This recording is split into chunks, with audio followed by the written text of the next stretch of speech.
I grew up in Europe, and World War II caught me when I was between 7 and 10 years old, and I realized how few of the grown-ups that I knew were able to withstand the tragedies that the war visited on them. How few of them could even resemble a normal, contented, satisfied, happy life once their job, their home, their security was destroyed by the war. So I became interested in understanding what contributed to a life that was worth living. And I tried as a child, as a teenager, to read philosophy and to get involved in art and religion and many other ways that I could see as a possible answer to that question. And finally, I ended up encountering psychology by chance. Actually, I was at a ski resort in Switzerland without any money to actually enjoy myself because the snow had melted, and I didn't have money to go to a movie, but I found that reading the newspapers that there was to be a presentation by someone in a place that seemed in the center of Zurich, and it was about flying saucers. He was going to talk, and I thought, well, since I can't go to the movies, at least I will go for free to listen to flying saucers. And the man who talked at that evening lecture was very interesting, and it actually, instead of talking about little green man, he talked about how the psyche of the Europeans had been traumatized by the war, and now they are projecting flying saucers into the sky, kind of as he talked about how the mandalas of ancient Hindu religion were kind of projected into the sky as an attempt to regain some sense of order after the chaos of war. And this seemed very interesting to me, and I started reading his books after that lecture, and that was Carl Jung, whose name or work I had no idea about. Then I came to this country to study psychology, and I started trying to understand these roots of happiness. This is a typical result that many people have presented, and there are many variations on it. But this, for instance, shows that about 30% of the people surveyed in the United States since 1956 say that their life is very happy. And that hasn't changed at all, whereas the personal income on a scale that has been held constant to accommodate for inflation has more than doubled, almost tripled in that period. But you find essentially the same results, namely that after a certain basic point, which corresponds more or less to just a few $1,000s above the minimum poverty level, increases in material well-being don't seem to affect how happy people are. And in fact, you can find that the lack of basic resources, material resources, contributes to unhappiness, but the increase in material resources do not increase happiness. So my research has been focused more on, after finding out these things that actually corresponded to my own experience, I tried to understand now, where in everyday life, in our normal experience, do we feel really happy? And to start those studies about 40 years ago, I began to look at creative people, first artists and scientists and so forth, trying to understand what made them feel that it was worth essentially spending their life doing things for which many of them didn't expect either fame or fortune, but which made their life meaningful and worth doing. This was one of the leading composers of American music back in the 70s, and the interview was 40 pages long, but this little excerpt is a very good summary of what he was saying during the interview, and it describes how he feels when composing is going well. And he starts by describing it as an ecstatic state. Now, ecstasy in Greek meant simply to stand to the side of something. And then it became essentially an analogy for a mental state where you feel that you are not doing your ordinary everyday routines. So ecstasy is essentially a stepping into an alternative reality. And it's interesting if you think about it, how when we think about the civilizations that we look up to as having been pinnacles of human achievement, whether it's China, Greece, Hindu civilization, or the Mayas, or Egyptians, what we know about them is really about their ecstasies, not about their everyday life. We know the temples they built so where people could come to experience a different reality. We know about the circuses, the arenas, sport arenas, the theaters. These are the remains of civilizations, and they are the places that people went to experience life in a more concentrated, more ordered form.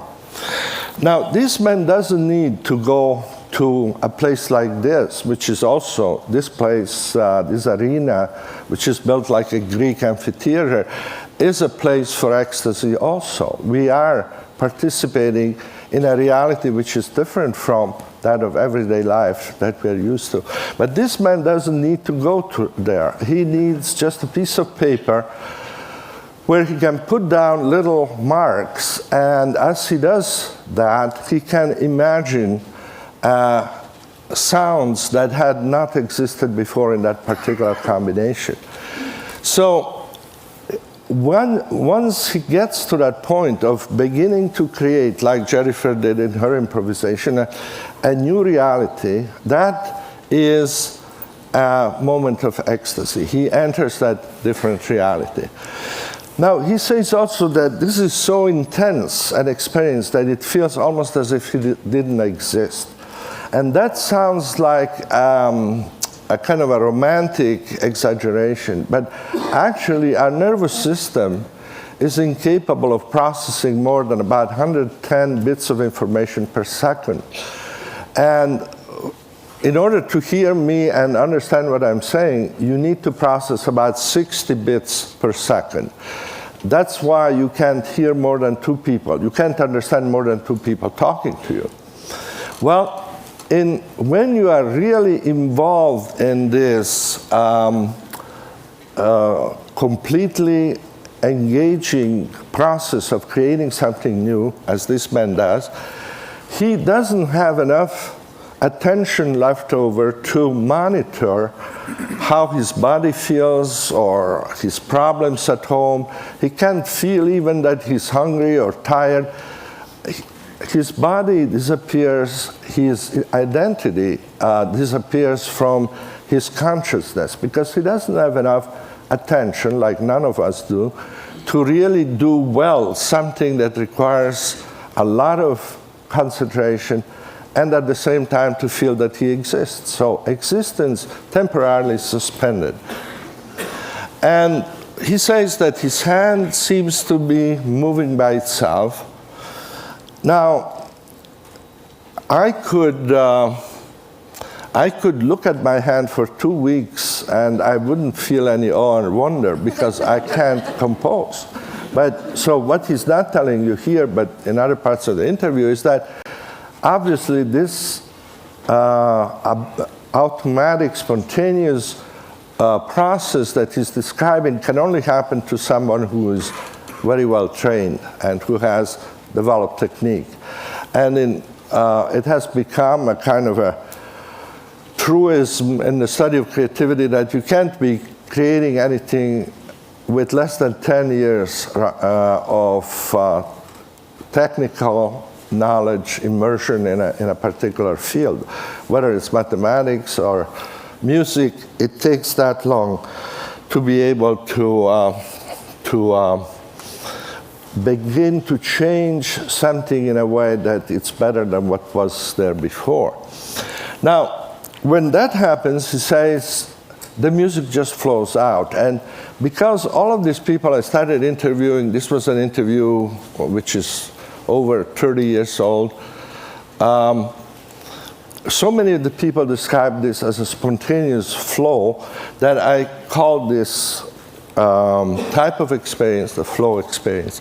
And it happens in different realms. For instance, a poet describes it in this form. This is by a student of mine who interviewed some of the leading writers and poets in the United States, and it describes the same effortless, spontaneous feeling that you get when you enter into this ecstatic state. This poet describes it as opening a door that floats up in the sky. Very similar description to what Albert Einstein gave as to how he imagined the forces of relativity when he was struggling with trying to understand how it worked. But it happens in other activities. For instance, this is another student of mine, Susan Jackson from Australia, who did work with some of the leading athletes in the world. And you see here in this description of an Olympic skater the same essential description of the phenomenology of the inner state of the person. You don't think, it goes automatically. You merge yourself with the music and so forth.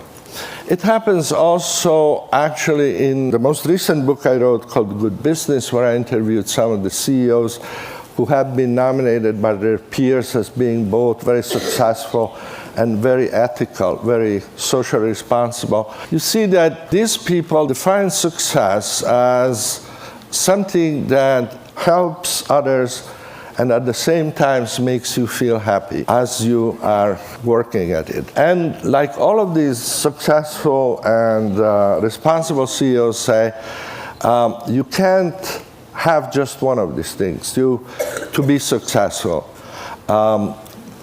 If you want a meaningful job and successful job, Anita Roddick is another one of these CEOs we interviewed. She is the founder of Body Shop, the cosmetic, kind of natural cosmetic thing.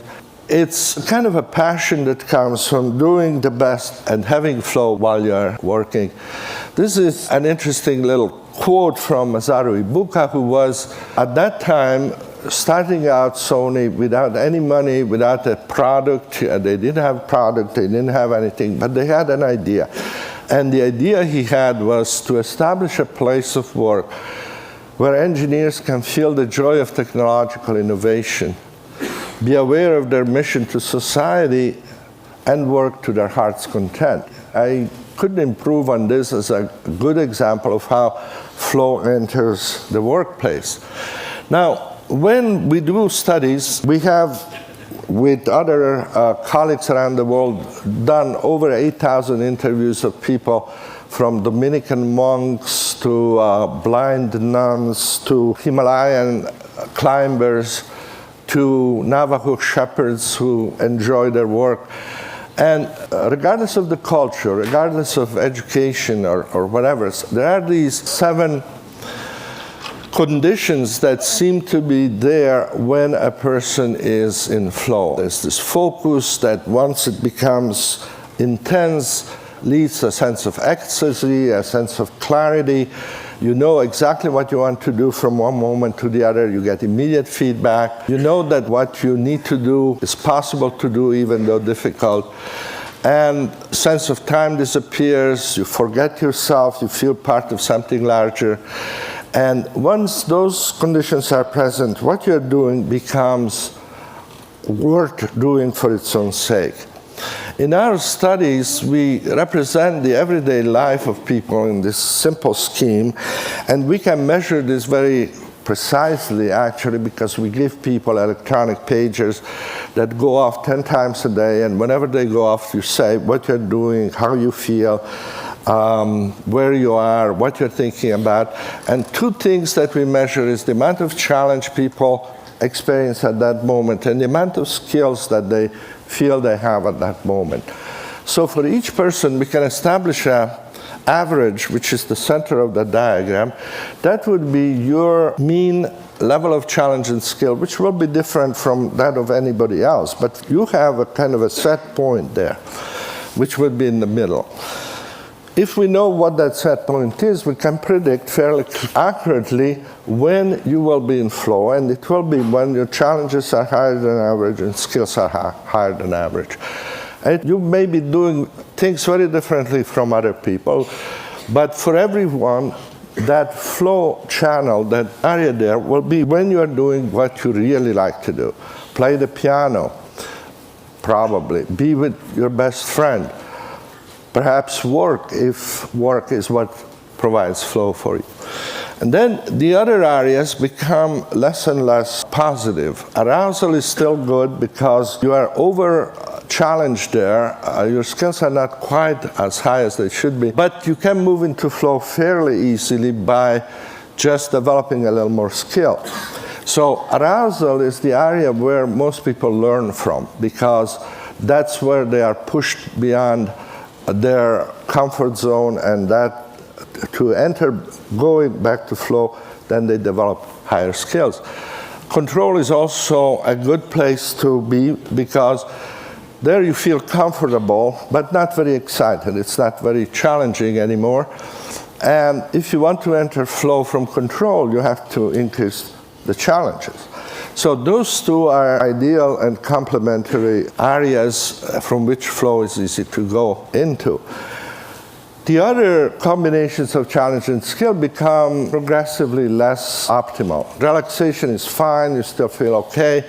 Boredom begins to be very aversive, and apathy becomes very negative. You don't feel that you're doing anything, you don't use your skills, there's no challenge. Unfortunately, a lot of people's experience is in apathy. The largest single contributor to that experience is watching television. The next one is being in the bathroom sitting. And then, even though sometimes watching television about 7 to 8% of the time is in flow, but that's when you choose a program you really want to watch and you get feedback from it. So the question we are trying to address, and I'm way over time, is how to put more and more of everyday life in that flow channel. And that is the kind of challenge that we are trying to understand. And some of you obviously know that how to do that spontaneously without any advice, but unfortunately a lot of people don't. And that's what our mandate is, in a way, to do. Okay? Thank you.